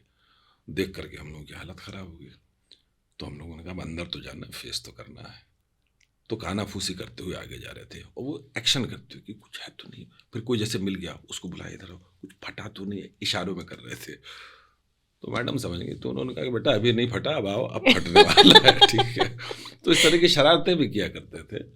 और तब उस वक्त कथक केंद्र जो था वो हम लोगों के साथ में, बिल्डिंग के साथ जुड़ा हुआ था। उसका हॉस्टल, मतलब स्टूडियो नंबर 1, अगर हम उसकी खिड़की खोलते थे तो नीचे कथक केंद्र का वो पूरा बरामदा दिख जाता था। अच्छा। तो शाम के वक्त कथक केंद्र की लड़कियां और उनकी वार्डन चाय पिया करती थी। अच्छा। तो हम लोगों ने कहा यार ये ठीक है। इंटरेस्ट आ गया। हाँ, तो हम लोग क्या करते थे कि 2 खिड़कियां थी, दोनों खिड़कियों पे ऐसे ऐसे लेवल्स बना के खड़े हो जाते थे, लड़के लड़कियां सारे। अच्छा। हाँ, और कोई एक आध फिल्मी गाना सुनाते थे। गाने वाने की तो हम लोग को तालीम मिलती ही थी, तो कुछ सुना देते थे। तो जब पहली दिन सुनाया तो बड़े नाराज़ हो गए वो सारे लोग। उस समय आकर के वार्डन ने कहा चलिए सब अंदर, सारे अंदर गए। दूसरे दिन आए सेम वक्त, वो लोग आए, फिर हमने गाना शुरू किया, फिर वो मुंह चिढ़ाते हुए सारे अंदर चले गए। तो हम लोगों ने कहा ये तो ठीक नहीं है, हौसला नहीं हारना है, काम करते रहना है। तो फिर तीसरे दिन भी ये हुआ कि मतलब ऐसे लगातार हम लोगों ने, फिर बीच में एक वक्त ऐसा आया कि उन्होंने आना ही छोड़ दिया। अच्छा। हाँ, 5-7 दिन के बाद उन्होंने आना छोड़ दिया। तो हम लोगों ने कहा ये तो गलत निशाने पे लग गया तीर। तो अच्छा, हमारी जो कुछ सीनियर्स थी वो कथक केंद्र की कुछ लड़कियों से उनकी दोस्ती भी हुआ करती थी, तो हम लोगों को ये भी डर था कि यार चपतना पड़ जाए हम। लेकिन हमने कहा ठीक है, कोशिश तो करते हैं। तो फिर हम लोग शिद्दत से लगे रहते थे। उसके बाद भी हम लोगों ने एक दिन क्या किया कि जब देखा नहीं आ रहे तो हम लोगों ने उसको छोड़ दें। लेकिन इत्तेफाक से क्या हुआ, उस दिन हमने देखा कोई एक लड़की झांक रही थी। अच्छा। हमने कहा मतलब कहीं वेट तो है। तो उससे बड़ा हम लोगों को प्रोत्साहन मिल गया। हम लोगों ने फिर शुरू कर दिया। फिर धीरे धीरे 1 आई 2 आई, फिर वार्डन भी आ गई, फिर वो सारे बैठने लगे, सबकी आदत हो गई। अच्छा। अब वो फिर हम लोग भी देखते थे झांक करके कि बैठ गए, नहीं तो वो ऊपर देख रही होती थी कि आए क्यों नहीं अभी तक। वो एक अनकहा रिश्ता पूरे ग्रुप के साथ एस्टेब्लिश हो गया। कौन सा गाना गाते थे? हम लोग बहुत सारे भजन भी गाते थे, तमाम गाने गाते थे। कुछ बंगाली दादा थे हमारे, उन्होंने बंगाली सॉन्ग सिखा दिया था क्योंकि उसमें बंगाली लड़कियां भी होती थी। अच्छा। तो वो भी गाते थे हम लोग। फिर एक दिन अचानक हम लोगों ने गाना बंद कर दिया। अच्छा। हाँ, गाना बंद कर दिया, लेकिन देखते जरूर थे चुपचाप से कि क्या एक्टिविटी हो रही है। तो पता चला कि वो तो रोज आके बैठ रही है, मायूस हो रहा है पूरा ग्रुप। फिर एक दिन किसी सीनियर के थ्रू हमारे किसी सीनियर से खबर आई, यार तुम लोग कुछ गाना वाना गाते हो, तुम लोग नहीं गाते? हम लोगों ने कहा हम लोग नहीं गाते हैं। नहीं, वो तो कह रहे थे गाते नहीं, हम लोग बिल्कुल साफ इनकार कर दिया, नहीं गाते। उसके पीछे एक स्ट्रेटेजी थी। और उसके बाद जब हम लोगों ने गाना शुरू किया, उसके ठीक बाद उसी शाम को खिड़की खोली, हमने कहा अब आज हम लोगों का आप लोगों से परिचय हो जाए। अच्छा। तो परिचय कैसे कराया हम लोगों ने? अपना नाम नहीं बताया, बाजू वाले का नाम भी नहीं बताया। ये है मिस्टर आदिल हुसैन जो हमसे 1 साल सीनियर थे। अच्छा। ये है हरीश खन्ना जो हमसे 1 साल सीनियर थे। ये है अनूप सोनी जो उसमें आते हैं। तो ये तो सारे सीनियर्स का नाम लेकर के परिचय कराया। लड़कियों का नाम भी सीनियर, तो उन 1 आध लड़कियों का छोड़ दिया जिनके साथ दोस्ती थी। अच्छा। तो ताकि जूते पड़े तो हम लोगों को न पड़े। हालांकि वो बात खुल गई बाद में। तो बहरहाल इस तरह की चीजें होती रहती थी। तो बड़े फन वे में मेहनत भी हुई और मजे भी हुए। मेहनत तो देखिए बहुत होती थी हम लोगों की। मतलब रात भर हम लोग प्रोजेक्ट करते थे। और कई दफ़ा तो ऐसे प्रोजेक्ट करते थे हम लोग, हमारे कुछ टीचर्स बड़े बावले हुआ करते थे, तो हम लोगों को एक्सरसाइज कराने के लिए वो पता चला पुरानी दिल्ली लेकर के जाते थे आधी रात को। अच्छा। तो सुबह 4-5 बजे तक वहाँ एक्सरसाइज कर रहे हैं, 4 बजे तक अलग अलग तरह की, और वहाँ से पैदल लौट करके आते थे। लेकिन सुबह 8 बजे की क्लास कंपलसरी होती थी। अच्छा, भले रात भर जागे हो। फिजिकल की क्लास होती थी, वो तो आपको जाना ही जाना। उसमें 90% अटेंडेंस कंपलसरी थी। हालांकि मुझे एक मार्जिन मिल गया था उसमें कि मैं 10 मिनट लेट आ सकता हूँ, वो अलग कहानी है। अच्छा। बाकी लोगों को नहीं मिला था उसमें। अच्छा। तो पर वो ठीक है, बहुत मज़े के दिन थे, बहुत मेहनत की। और आज मैं ये मान कर के चलता हूँ, कहता हूँ कि अगर आज मैं जो कुछ भी हूँ उसमें राष्ट्रीय नाट्य विद्यालय का बहुत बड़ा योगदान है। तराशा तो उन्होंने ही। तो 94 में आपका ये कंप्लीट हो गया ग्रेजुएशन। उसके बाद की जर्नी, आप शायद फिर एज इंस्ट्रक्टर या टीचर भी रहे वहाँ पे? हाँ, उसके बाद कुछ समय के लिए मैं मुंबई गया। अच्छा। और मेरा कोई बहुत मन नहीं था, मैं बताऊं। तो मैं और आशुतोष राणा, उनकी तो बड़ी बहन रहती थी वहाँ पर, हमारी भी बड़ी बहन। तो वहाँ जाकर के हम लोग मौज करते थे। मतलब वो तो चले जाते थे अपने काम के लिए, मैं नहीं जाता था। तो एक दिन सुबह मुझे भी उठाया दीदी ने, मुझे हाथ में बैग और टिफिन थमाया, ले जाओ। तो मैंने कहा मुझे नहीं जाना। बोले नहीं, ले जाओ, पड़े रहोगे दिन भर, जाओ। तो ये जा रहे हैं ना, तुम भी जाओ। फिर दोनों चले जाते थे मीटिंग्स। हाँ। वो अपने काम से निकल जाते थे, हम अपने किसी सीनियर के यहाँ रुक जाते थे। अच्छा। हाँ, हम नहीं जाते थे। तो ये चलता रहा। पर उसी बीच में फिर एनएसडी रेपेट्री की पोस्ट निकली। एनएसडी रेपेट्री के लिए आर्टिस्ट के लिए मैंने अप्लाई किया और इंटरव्यू था। फिर मैंने इंटरव्यू दिया उसका, और बहुत बेकार इंटरव्यू दिया था मैंने। अच्छा तो नहीं था इंटरव्यू, लेकिन मुझे लगता है कि वो जो 3 साल की जो मेहनत थी, उस मेहनत को शायद ध्यान में रखा गया। इंटरव्यू में मैं लेट पहुंचा एक्चुअली, और ठीक ठाक लेट पहुंचा था। तो वो एक इशू हो गया था, लेकिन फिर भी कंसीडर किया गया। मुझसे कहा गया अब जाओ, तुम 1 घंटे के बाद आराम से आना, चाय पी के, नहा धो के, तुम सो करके उठ के आए हो। और फिर जो एक्सपर्ट्स बैठे थे उनमें से एक आध एक्सपर्ट ऐसे थे जो मैं नाम नहीं लेना चाहूँगा उनका, बहुत नामी व्यक्ति हैं और उनके साथ कभी कोई छोटा मोटा इशू हुआ होगा तो वो उनके बैक ऑफ द माइंड में शायद रहा होगा।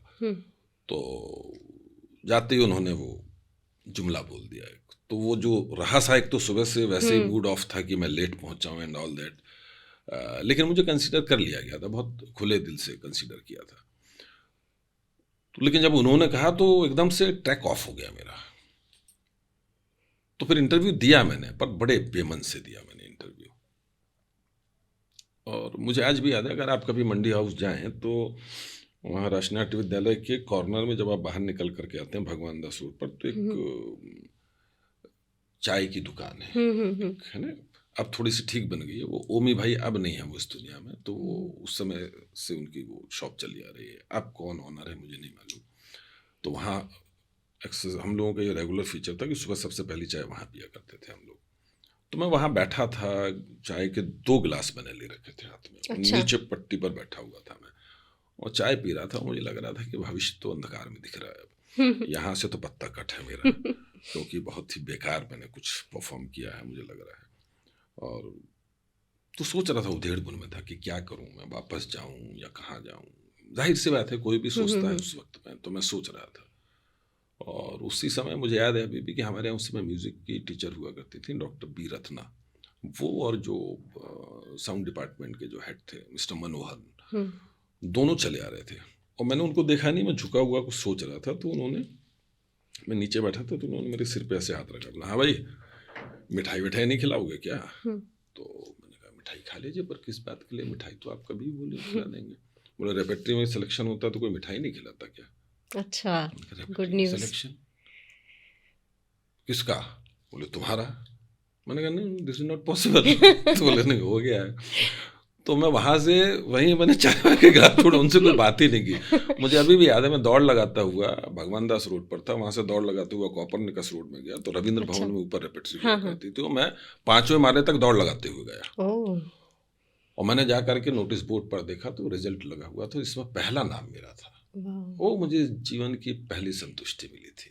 मुझे लगा कि हालांकि मैं थोड़ा आश्चर्यचकित भी था, पर मुझे बाद में जब मैंने उसका आकलन किया तो मुझे लगा कि आपका जो काम होता है वो बोलता है। जो 3 साल आप बिताते हैं वहाँ पर, और उस समय जो बहुत सारी चीज़ें देखी जाती हैं, उसको बहुत कंसीडर किया जाता है कि भाई चलिए ये एक मूवमेंट है, ये सिर्फ एक छोटा सा वक्फा है, एक साक्षात्कार है, इसमें 19-20 हो सकता है, लेकिन कंसिस्टेंट परफॉर्मेंस जो किसी की रही है सामने वाले की, वो इस तरह की रही है, इसका बिहेवियर ऐसा रहा है, अनुशासन ऐसा रहा है।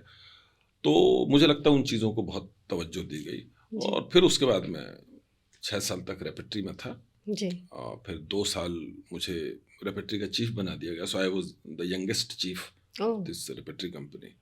तो राम गोपाल बजाज सर बड़े आदरणीय हम सबके, वो आए, उन्होंने कहा कि तुझे संभालना है। तो मैंने कहा बड़ा मुश्किल काम है, करो। अच्छा। तो उसको लेकर भी कुछ बहुत सारे लोग नाखुश भी हुए कि भाई बहुत सारे सीनियर लोग हैं और भी तमाम लोग हैं, तो इनको क्यों बना दिया रेपेट्री चीफ। लेकिन कुछ सोच करके वो और बहुत सारे लोगों ने जो पैनल में रहे होंगे डिसाइड किया होगा। तो मैंने 2 साल रेपेट्री संभाली बहुत अच्छे से। और उसी दौरान मुझे लगा कि इससे मुझे मेरा एक्टिंग का काम बड़ा सफ़र करने लग गया, क्योंकि वो एक तरीके का प्रशासनिक पद है जी। और उसमें रहते हुए और भी रेपेट्री चीफ रहे हैं जो रहते हुए परफॉर्म करते हैं, अभी भी जो है वो सब कर रहे होते हैं। पर आर्टिस्ट जो अंदर से था वो सेटिस्फाइड नहीं था। वो हाँ, क्योंकि आप बहुत वक्त नहीं दे पाते, इतनी सारी चीज़ों में आप उलझे रहते हैं। और तब के चैलेंजेस कुछ और थे, अब के चैलेंजेस कुछ और हैं। तो 2 साल के बाद फिर मैंने कहा कि मुश्किल है मेरे लिए। तो उन्होंने हालांकि बड़ी जिद की सबने कि नहीं तुम ही संभालो, तुम ही देखो। स्टाफ के बहुत सारे लोगों ने कहा, आर्टिस्टों ने कहा, पर मैंने कहा कि मेरे लिए बड़ा मुश्किल हो जाएगा। और फिर मैंने नहीं किया, उसको पोस्ट को डिसकंटिन्यू कर दिया। फिर उसके 1 साल के बाद फिर मैंने रेपेट्री मैंने छोड़ दी थी। अच्छा, उसके बाद आपने कुछ मूवीज में भी काम किया है? रेपेट्री में रहते हुए इनफैक्ट जो पहली फिल्म थी, अच्छा, तो दिल्ली बेस्ड और नसीरुद्दीन शाह साहब दिल्ली बेस्ड डायरेक्टर हैं। अब शायद दिल्ली में रहते हैं, नहीं रहते मुझे नहीं मालूम, पंकज बुतालिया। अच्छा, उन्होंने एक फिल्म बनाई थी shadows in the darkness, Hindi में उसका टाइटल था कारवां। उसमें मैं था, मेरा कोई एक्टर है सुब्रत दत्ता जो बहुत अच्छा काम कर रहे हैं, सुब्रत था, और किट्टू गिडवानी थी, एक और एक्ट्रेस है जसलीन या क्या नाम, मैं भूल रहा हूँ उनका नाम, हमारी एक और सीनियर थी मंदाकिनी गोस्वामी, वो थी उसमें, और नसरुद्दीन शाह थे उसमें। तो उसकी मोस्टली शूटिंग उसकी, या लगभग सारी शूटिंग मान लें तो अमरोहा में हुई थी उसकी शूटिंग। अच्छा। तो वो मेरी पहली फिल्म थी एक तरीके से फीचर फिल्म, और वो एक उन्होंने एक्चुअली पंकज जी ने हम लोगों का एक नाटक देखा था, वो रेगुलर देखा करते थे थिएटर, तो एक नाटक हम लोगों ने किया था थैंक यू बाबा लोचन दास। अच्छा। नाटक का टाइटल है थैंक यू बाबा लोचन दास। तो एक नाग बोटस का लिखा हुआ है, और जो शायद ग्वालियर के उसके आसपास के हैं, वो भी प्रोफेसर रहे हैं शायद, फिजिक्स के प्रोफेसर थे if I am not mistaken. तो उन्होंने लिखा, ये बड़ी परंपरा, एक कहीं कोई परंपरा है कि एक गांव है जिसमें 14 दिनों तक गांव के जो पुरुष हैं वो महिलाओं का न सिर्फ वेश धारण करते हैं, महिलाओं की तरह आचार व्यवहार भी करते हैं, और वो कंपल्शन था। अच्छा। नहीं तो वो बाबा लोचन दास का वो श्राप लगा हुआ था किसी तरह से। तो उस पर पूरी कहानी थी। तो मैं कहीं नौटंकी वटंकी करता हूँ, एक कैरेक्टर है दिलबर खान, वो आता है और वो सुनकर चुपचाप देख लेता है, बाई चांस वो क्रॉस कर रहा हो तो उसको देखना बड़ी इंटरेस्टिंग सी चीज़ है, ये तो मर्द औरत बने हुए हैं। तो वो सुन रहा होता है, उन्हीं में से कोई इसको देख लेता है, वो पकड़ लेता है, तो वो फिर उसको बोलता है कि भैया देखो ये चलन है, जो सुनता है उसको भी जनानी बनना पड़ता है। तो वो पकड़ करके मुझे जनानी बना दिया जाता है, फिर पूरा पहनावा, लहंगा, चुनरी, विग शिग, पायल, बिंदी, चूड़ी, सब वही होता है, फिर पूरा नाटक उसी पर चलता है। तो वो वहाँ से वो टर्नओवर होता है दिलावर खान उर्फ दिलबरी चिच्ची। अच्छा। ये एक नया रूल शुरू होता है। तो वो नाटक उन्होंने देखा हम लोगों का, उसको देख करके उनको लगा कि ये तो कुछ बढ़िया हो सकता है, तो कुछ एलिमेंट्स उसके भी उन्होंने यूज़ किए थे उसी तरीके के, और तो वो नाटक, वो फिल्म तैयार हुई थी, अच्छी फिल्म बनी थी, और वो पार्टीशन बेस्ड थी बेसिकली। अच्छा। तो हिंदू मुसलमान उस पर आधारित थी, और पार्टीशन बेस्ड फिल्म थी। तो किट्टू गिडवानी और मैं जो है उसमें हम दोनों प्रेम में पड़ जाते हैं कहीं, और फिर वो कहानी आगे बढ़ती है। नसीर भाई ने हमारे दादा का रोल किया था उसमें। अच्छा। तो वही बढ़िया था। पहला किस्सा याद हो अगर उस फिल्म से जुड़ा? मुझे अच्छी तरह से याद है, कोई एक सीन था मेरे और किट्टू के बीच में, और जब हम गए तो ऐसा नहीं हुआ कि प्रॉपर हम लोगों का बहुत इंटरेक्शन हुआ हो, गए ही हैं बस, एक इंट्रो हुआ है, ये हैं, ये हैं, और हम लोग तो अभी अभी निकले हुए थे, किट्टू वाज अ स्टार, तो अब हम लोग देखते भी वैसे ही थे। तो किट्टू के साथ एक सीन था, और वो सिर्फ मैं और किट्टू कमरे में हैं, और डायरेक्टर हैं, और हमारा डीओपी है, बाकी सब बाहर हैं। मुझे नहीं मालूम कमरे में क्या होने वाला है, पर जा कर के मेरी धड़कनें बढ़ गई। वो जिस तरह का सीक्वेंस था वो थोड़ा सा kind of love making sequence था। तो मुझे ये लग रहा था कि किट्टू बहुत बड़ी स्टार हैं, और ठीक है मैं एक्टर हूँ, पर उसके बावजूद कहीं पता नहीं किस चीज़ में असहज हो जाए वो। अच्छा, उनसे ज़्यादा हम असहज थे। तो धड़कनें बढ़ी हुई थी हमारी, हमने कहा ये तो बड़ा मुश्किल काम है हमारे लिए। तो क्योंकि उसमें लिखा था लव मेकिंग लिखा था, पर मैंने कहा ये थोड़ी होगा यार कि एकदम तुम कुछ, हम लोग कुछ किसी उसमें चले जाएंगे। बहरहाल तो वो सीन शूट नहीं हो पाया। वो समझ गए, पंकज बुतालिया, तो उन्होंने कट कर दिया। उसी बीच नसीर भाई की पहली एंट्री थी उस सेट पर, तो वो आए, तो उन्होंने पूछा क्या चल रहा है, तो किसी ने बताया होगा कुछ ऐसा ऐसा चल रहा है।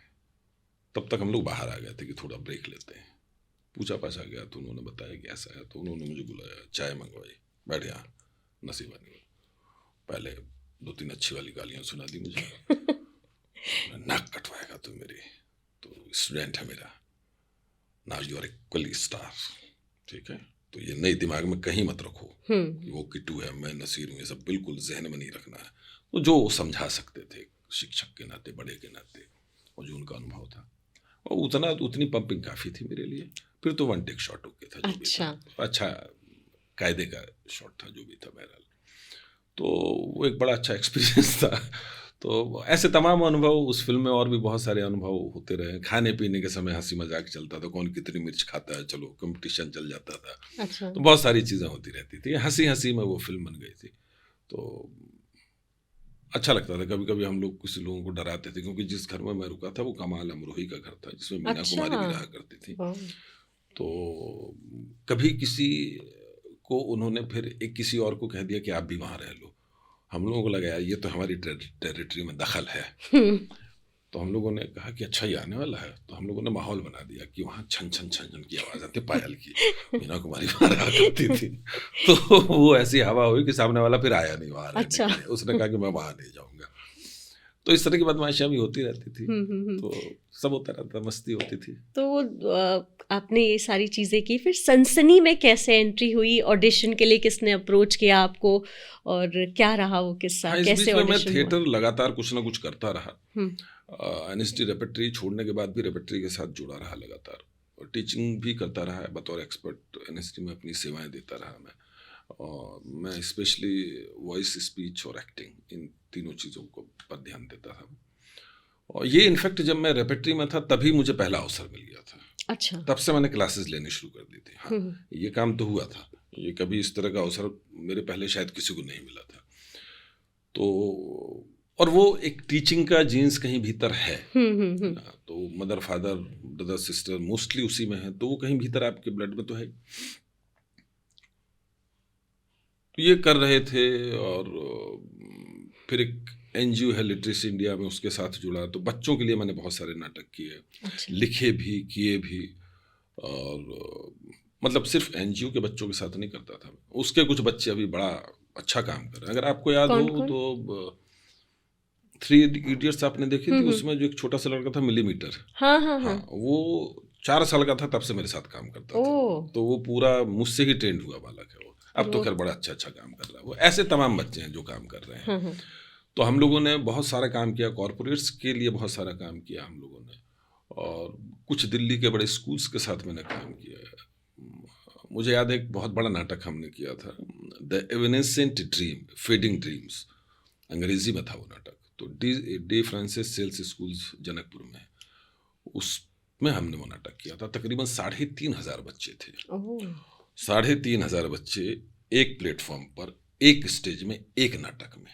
अच्छा। बड़ा मुश्किल काम था। बहुत तो बड़ा मेरी स्टेज कम से रहा कम होगा। 15 लोगों की टीम थी। मेरी जो टीम थी, डायरेक्टोरियल टीम थी, वो तकरीबन 15 लोगों की टीम थी। मुझे आज भी याद है जब बच्चों के कॉस्ट्यूम हमको बनवाने थे, तो पूरा किनारी बाजार, नया सड़क पूरा उठा करके हम लेके आ गए थे। और कम से कम 50 मशीनें यहाँ लगी हुई थी। उनके कपड़े यहीं से ले जाते थे। और सबकी कॉस्ट्यूम बनी थी।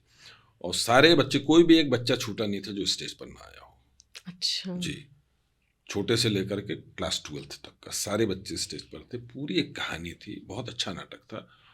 और स्टेज क्योंकि हमको बहुत बड़ा तैयार करना था, तो जो उनके जो फुटबॉल प्लेग्राउंड था, तो फुटबॉल के ग्राउंड में हमने स्टेज बनवाया था। तो उतना बड़ा 100 फीट तो उसकी ओपनिंग थी, स्टेज की ओपनिंग थी। और तकरीबन इतनी ही उसकी डेप्थ थी। और लास्ट लेवल उसका शायद गया होगा 23 या 24 फीट की हाइट पर।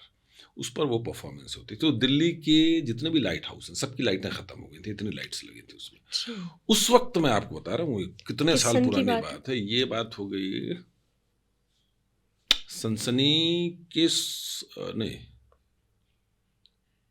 2000? सनसनी शुरू होने वाला था उसके पहले की, मतलब 2003-4 के बीच की बात है ये।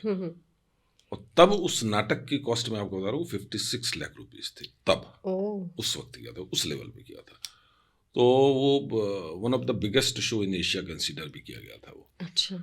ऐसा ही फिर एक और नाटक मैंने यहाँ भी किया था, पंजाबी बाग में एक स्कूल है, आर्या पब्लिक स्कूल या ऐसे कुछ है, उसके साथ भी इतने बड़े स्केल पे किया था। तो ये सब हम कर रहे थे। और साथ में कुछ सीरियल्स भी कर रहे थे, संघर्ष है, चुनौती है। अच्छा। और भंवर सोनी पे आया करता था, राजधानी जो सी पर आया करता था।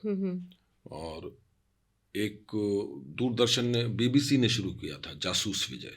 तो वो मैंने बहुत किया है। अच्छा। तो ये सारे काम हम लोग कर रहे थे। Acting हाँ, ये कर रहे थे। बीच में एक फिल्म, अनवर जमाल ने एक फिल्म बनाई थी, 84 के दंगों पे जो थी। नहीं, वो वाटर माफिया पर थी। अच्छा अच्छा। जी, वो वाटर माफिया पर थी, राजस्थान पर बेस पूरी कहानी थी। तो उसमें अलका अमीन थी, मैं था, और हमारे एक छोटे भाई हैं संजय श्रीवास्तव, वो थे, हरविंदर कौर थी, मंदाकिनी गोस्वामी थी। बड़ी अच्छी फिल्म बनी थी वो भी। तो द लिटिल रिपब्लिक, स्वराज। अच्छा। तो वो फिल्म मैंने की। फिर उसी बीच में लक्ष्य जो फरहान अख्तर ने फिल्म बनाई हाँ। थी, तो वो फिल्म मैंने की। कमांडिंग ऑफिसर थे आप जी, ऋतिक जी, रोशन के। जी हाँ। तो मैं डांटता वाटता रहता था उनको। तो बड़ा अच्छा वो होता था। दिन में हम लोग शूटिंग करते थे और रात को फिर कमरे में बैठते थे, तो फरहान जो है वो अलग अलग कैरेक्टर बनते थे। कभी प्रेम चोपड़ा बनते थे, अच्छा। खास तौर से विलेन, हाँ, और ऋतिक कोई हीरोइन बन जाया करते अच्छा। थे, और वो पूरा जो है रिक्रिएट किया जाता था एक सीन। तो वो मजे। बड़ी हंसी खुशी में वो एक चीज़ तैयार हो गई थी। तो ये सब कर रहे थे। उसी बीच में कहीं मुझे सनसनी का कोई इस तरह से मुझे कोई जानकारी थी नहीं। तो मेरे पास फ़ोन आया अरविंद गौर साहब का। अच्छा।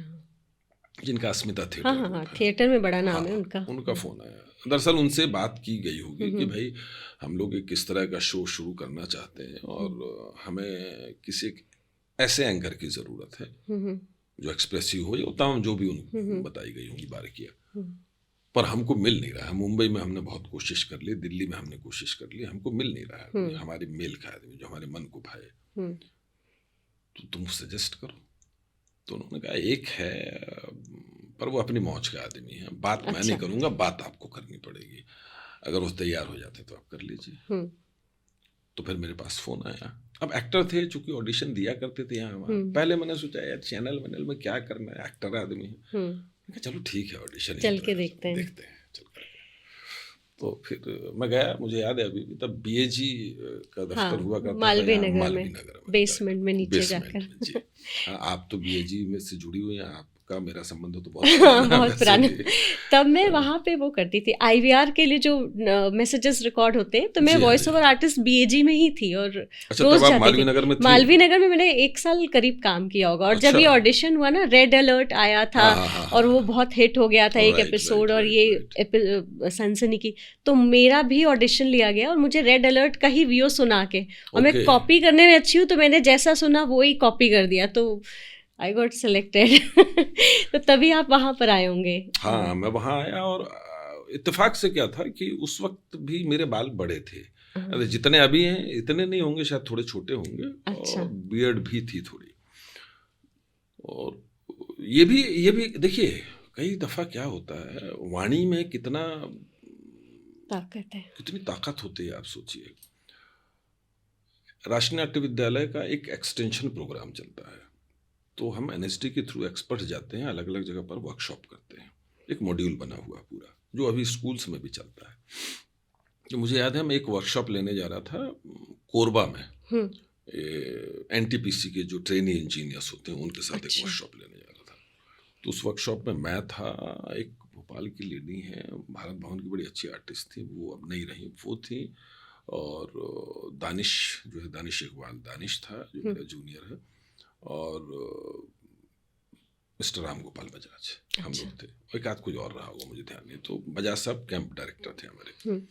तो पता नहीं क्यों ऐसे बढ़ा लिए होंगे बाल, मुझे याद भी नहीं अभी किसी रोल के लिए बढ़ाया था या क्या बढ़ाया था। तो शाम का वक्त था, एनएसटी में मैं अंदर की तरफ जा रहा था, तो बज्जू भाई यानी बजाज साहब बैठे हुए थे।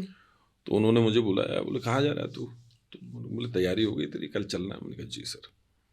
तो बोले यार वो अकाउंट्स में मैंने बोल दिया है, कुछ 50-60 हज़ार रुपये कैश रख लो वहाँ से। मैंने बता दिया, जा कर के ले लो। तो मैंने हाँ बोला। फिर मैंने कहा सर दानिश को बोल दें।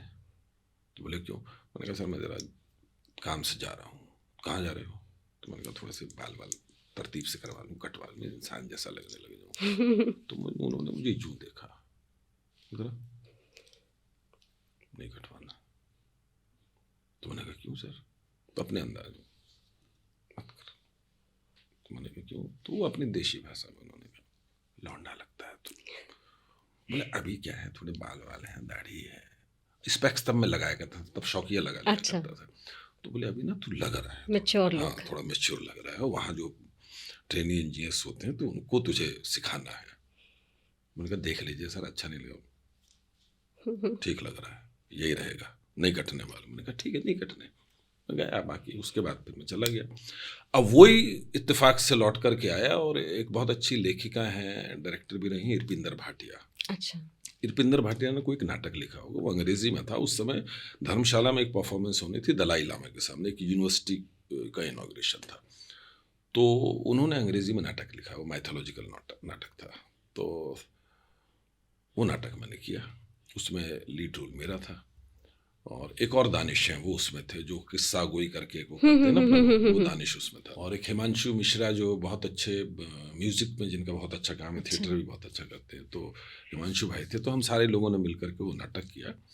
इसी बीच में ये सब हुआ कि ये सनसनी के लिए बुलावा आ गया और मैं चला गया ऑडिशन के लिए। अच्छा। तो दिखता तो ऐसे ही था मैं गया, तो मुझे बहुत अच्छे से याद है अभी कि वो एक ग्लास लगा हुआ था, अंदर कहीं अजीत जी बैठे हुए थे, अजीत अंजुम जी, और बाहर एक दो लोग मुझसे मिलने आए, और मैंने उनको बताया रिसेप्शन पे कि मैं फला हूँ, बात हुई थी, मेरे आया हूँ। उन्होंने जाकर के अंदर अजीत जी को बताया, जो भी उनकी बातचीत हुई मुझे नहीं मालूम।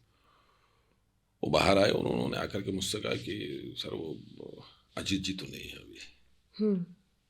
तो तब तक वो रिसेप्शन में जो बैठा था उससे मैंने पूछ लिया था अंदर बैठे ही कौन, तो बोले अजीत जी। अच्छा। तो मैंने कहा अच्छा, तो हमने कहा ये अंदर बैठे ये कौन है? तो अब बेचारे कुछ बोल नहीं पाए। मैंने कहा अजीत जी है ना। मैंने कहा ऐसा है भाई, सर को भी जा करके बता दो और आप भी समझ लो, मैं आज आ गया हूँ, दोबारा आप कहोगे भी तो भी नहीं आऊँगा, ठीक है? कोई बात नहीं सर, बाद में देख लेंगे। मैंने कहा नहीं, लेकिन ये खबर उनको दे दो, मैं चाहता हूँ मेरे सामने आप उनको जाकर के बताइए कि फिर दोबारा नहीं आऊँगा मैं। उन्होंने जाकर के बताया, जो भी बताया, उन्होंने एक दूर से मुझे देखा, फिर बुलवाया मुझे। उन्होंने बताया मुझे, बोले देखो शिववर्धन, हम लोग जो चाह रहे थे कि हमारा ग्रे कंटेंट है, जो कि ठीक है, डार्क साइड में चीज़ें ज़्यादा हैं, तो हम चाहते हैं कि इसके लिए जो हमारा प्रेजेंटर हो वो थोड़ा गुड लुकिंग हो और हैंडसम लुक हो, चॉकलेटी फेस हो, क्लीन शेव्ड हो प्रॉपरली। तो मैंने कहा सर हैंडसम तो मैं भी हूँ, अब अभी पता नहीं कैसा लग रहा हूँ। तो हंसी मजाक की बात थी, पर मैंने कहा फिलहाल तो मैं बाल नहीं कटवा सकता हूँ, क्योंकि एक मेरी सीरियल की भी कंटिन्यूटी थी मेरी उसकी, और साथ में ये जो नाटक कर रहा था, तो मैंने कहा ये मुश्किल अभी तो है नहीं है। मैंने कहा बाकी आप देख लीजिए। उस बीच में उन्होंने 2-3 मिनट मुझसे कुछ बातचीत की।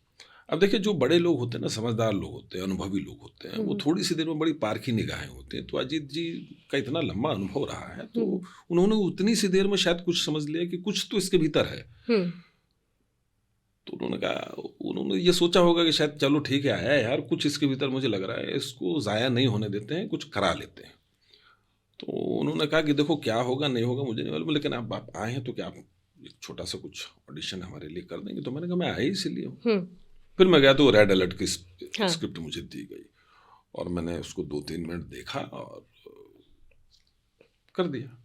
तो बल्कि उस समय मुझे किसी ने कहा अभी कि बोले आपने तो बिना देखे कर दिया ये। तो हमने कहा भैया पेंसिल सीखते ही हम लोग, तो उनको अच्छा भी लगा, खैर कितनी जल्दी इतनी लाइनें याद हो गई एंड ऑल दैट, और पूरे जिस ढंग से करना चाहिए था जो भी किया मैंने। एक अनुराग श्रीवास्तव था, याद है आपको? हाँ। अनुराग था उस समय। तो अब ये मैं दे करके निकल गया। मैंने सोचा ठीक है, जैसे हम लोग ऑडिशन देते रहते थे, तो हमने कहा ठीक है दे दिया है, वन ऑफ द ऑडिशन, भूल गए, चले गए।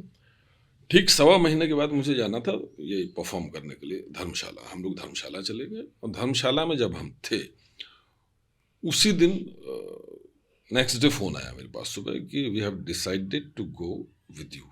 अच्छा। यहाँ से फोन आया BAG से। तो मैंने भी तपाक से कह दिया, मैंने कहा कोई बात नहीं, अब तो मैं बाल कटवा सकता हूँ। बोले नहीं अभी नहीं कटवाना बाल, अभी आप आ जाइए, फिर हम लोग डिसाइड करेंगे। और 18 नवंबर की बात है, जो मेरा जन्मदिन भी होता है, उस दिन ये बात हुई। अच्छा। और मैंने फिर कुछ लोगों से फ़ोन पर बात की, यार करना चाहिए नहीं करना चाहिए, क्योंकि एक बहुत ही अलग सा ट्रैक था ये। तो मैंने कुछ लोगों से बातचीत की, मुझे लगा करना चाहिए नहीं करना चाहिए, बड़ी ऊहापोह में था मैं। और उसी बीच वापस भी आ गया, ये सब कहानियाँ चल रही हैं, लोगों से बातचीत हो गई, मैं वापस आ गया दिल्ली, और रात भर के हम लोग चले हुए थे। सुबह मैं पहुंचा हूँ यहाँ, 21 नवंबर की बात है, 11 बजे के आसपास मैं घर पहुंचा हूँ, नहाया, कुछ खाया है मैंने हल्का सा, मैं चला गया BAG की स्टूडियो में। तब वहाँ आ गए थे, फिल्म सिटी में आ गए थे, नया ऑफिस बन रहा था जी। तो वहाँ आए, और वहाँ फिर अलग अलग तरीके से लुक्स ट्राई होने लगे, कॉस्ट्यूम ट्रायल होने लगे। और शाम होते तो उस समय तो वो होता था ना, टेप जाती थी, फिर एक राइडर वहाँ कनॉट प्लेस लेकर के जाता था, पार्क होटल या कहीं उसके सामने जो ऑफिस था। तो वहाँ जाता था, वहाँ से वो फीड मुंबई जाती थी, मुंबई में सारे लोग, उदय जी, शाजिया, जो भी लोग होते थे सब देखते थे, और वहाँ से फिर फीडबैक आता था, फिर नया कुछ ट्राई किया जाता था। यानी वो रात को 11-12 बजे तक ये ट्रायल ही चलता रहा हम लोगों का, और रात को 11:30 के आसपास ये तय हुआ कि ये पौनी बंधेगी और ये इस तरह का, अच्छा, ये तो यही वहाँ लुक से जाएगा। वो और अंजू, अंजू मुझे मैम। याद है अंजू ने तुरंत किसी को भेजा, वो पैर का नाप लिया गया मेरा, वो ब्लैंक पेपर पे उसका नाप लिया गया, सूट वूट के बारे में डिस्कस हुआ। दूसरे दिन अंजू कहीं से सूट लेकर के आई तुरंत नया एक, और इस तरीके से अंजू ही फिर मुझे लेकर के गई वहाँ पंचशील में हुआ करता था, अंबिका पिल्लई का पार्लर था, अच्छा। सलून था, तो वहाँ जा करके थोड़ा सा बाल वाल हल्के से और सेट कराए गए, अंजू और मैं साथ में गए थे। तो आपका लुक फिर उन्होंने फाइनल कराया, फिर लुक जो है वो तो वहीं से 21 तारीख की रात को ही फाइनल हो गया था, मुंबई से ही फाइनल हो गया था कि ये लुक जाएगा।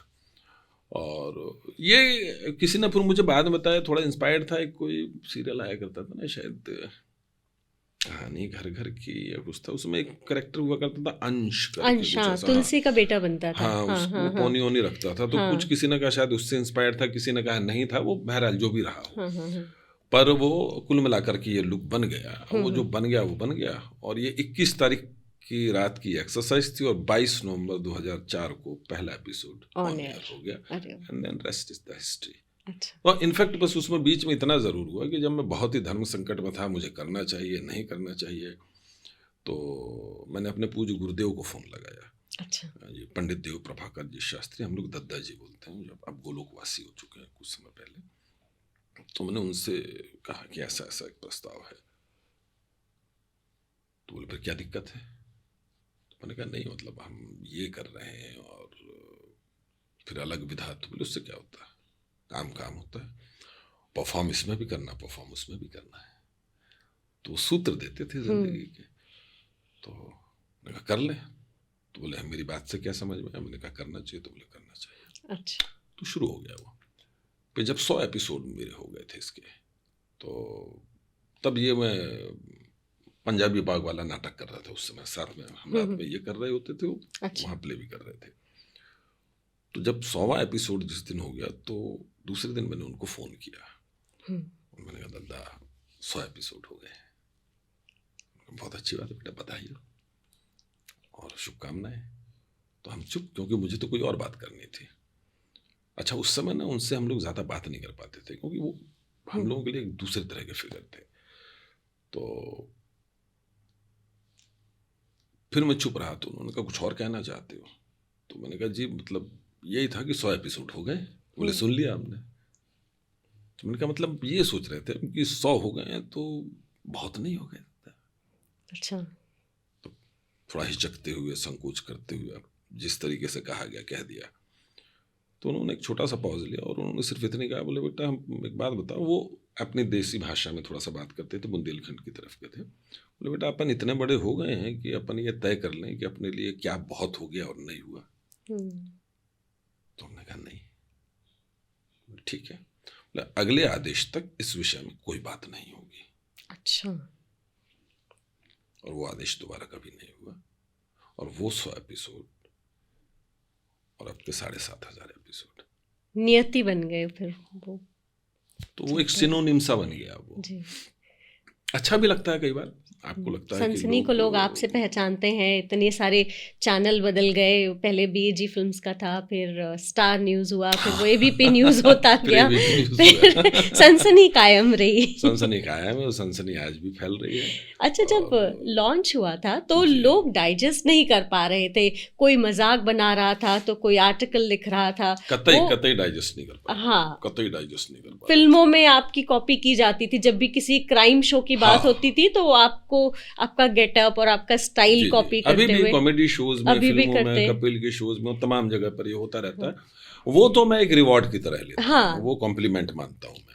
मैं ये मानता हूँ कि जब लोग आपको कॉपी करने लगे हैं तो ये मान करके चलिए तो कोई तो बात है कि लोग आपको कॉपी कर रहे हैं।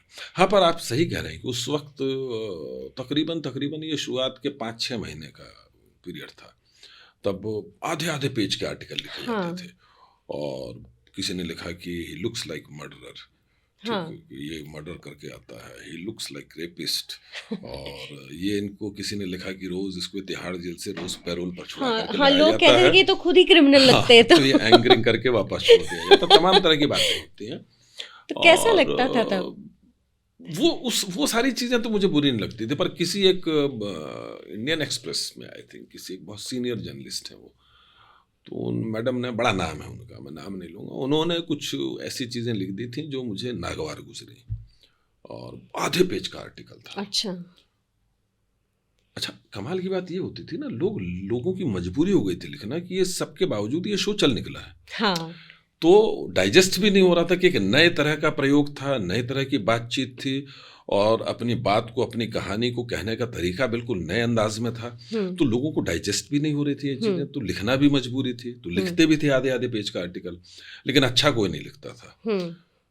तो वो जिनकी मैं चर्चा कर रहा हूँ, उन्होंने कुछ ऐसा लिखा तो मैं नाराज़ हुआ, और मैंने कहा कि नो, I need to talk to her. तो फिर अजीत जी ने मुझे बल्कि समझाया, बोले यार सुनो, ये सब होता रहेगा, negative publicity is also publicity, ये होता रहेगा।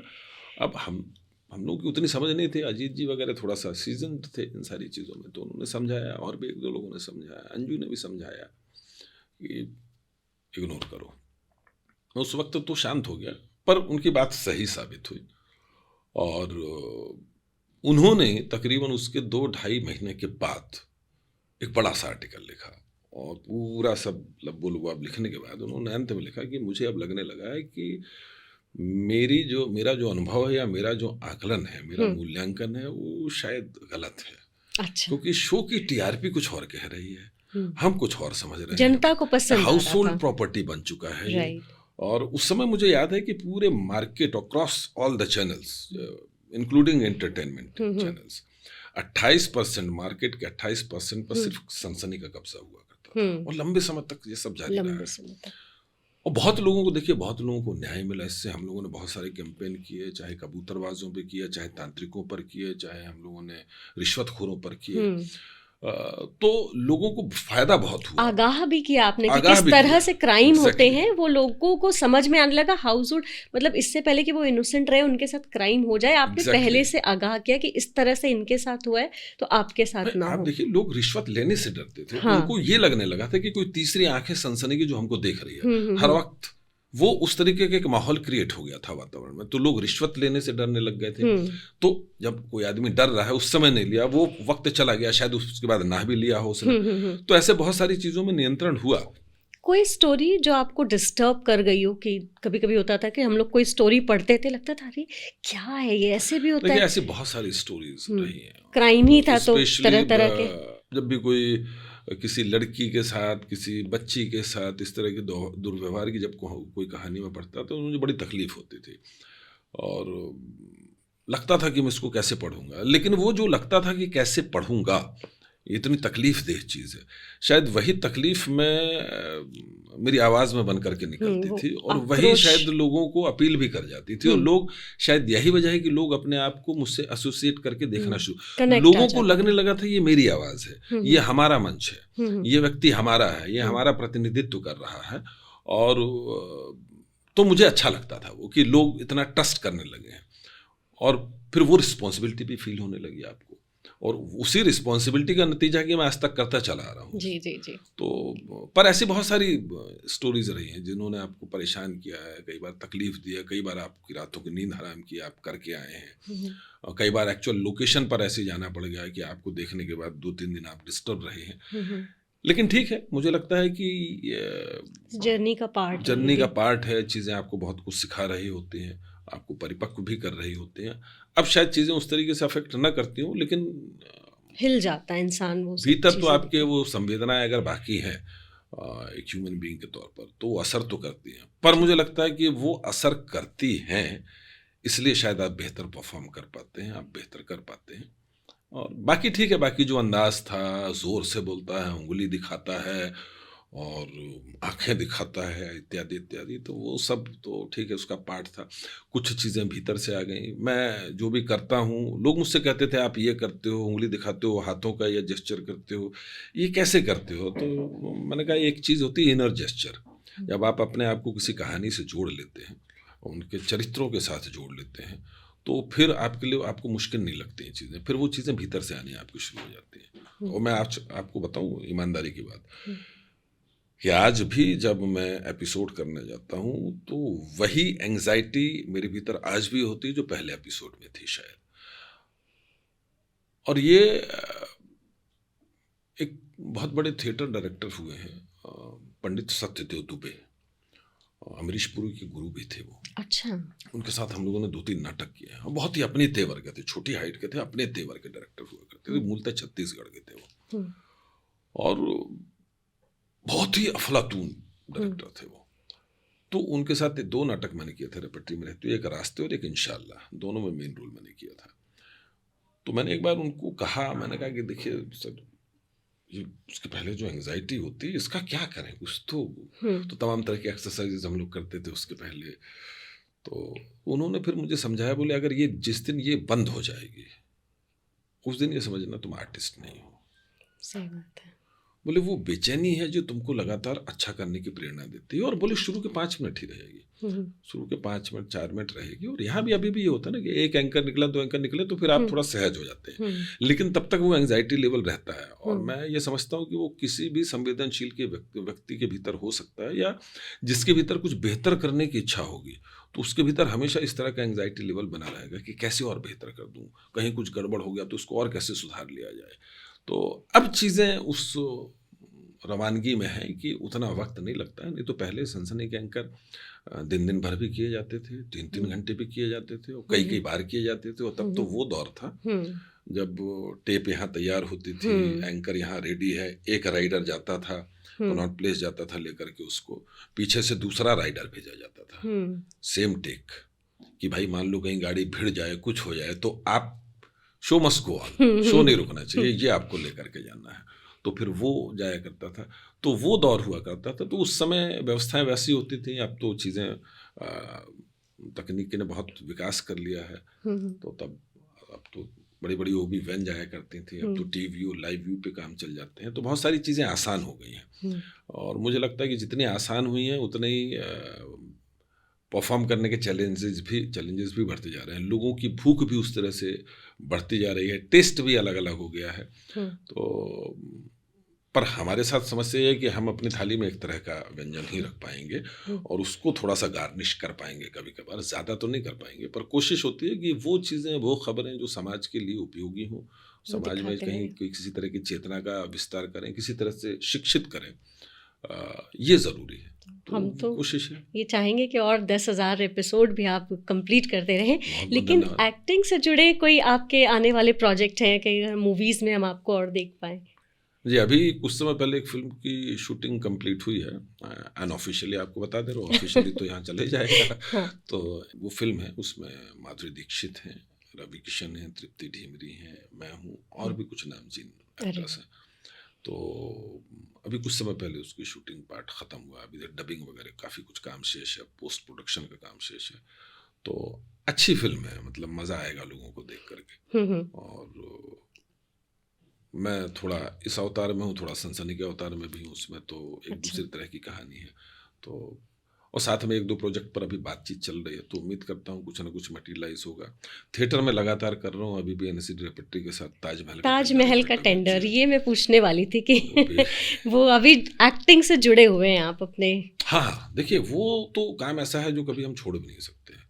मैं क्या, वैसे तो सभी एक्टर हैं, सारे लोग एक्टर हैं। और आप पहली जो मंचन हुआ था 98 में, वो सेम आ रहा है, आप तब से कर रहे हैं ताजमहल का टेंडर? बीच में एक लंबे समय नहीं किया मैंने, 25-26 साल नहीं किया मैंने। और फिर किया? फिर अभी ये जब राष्ट्रीय नाट्य विद्यालय रंगमंडल के 60 वर्ष पूरे हुए, तो उन्होंने रंग षष्ठी करके पूरा एक फेस्टिवल ऑर्गेनाइज किया।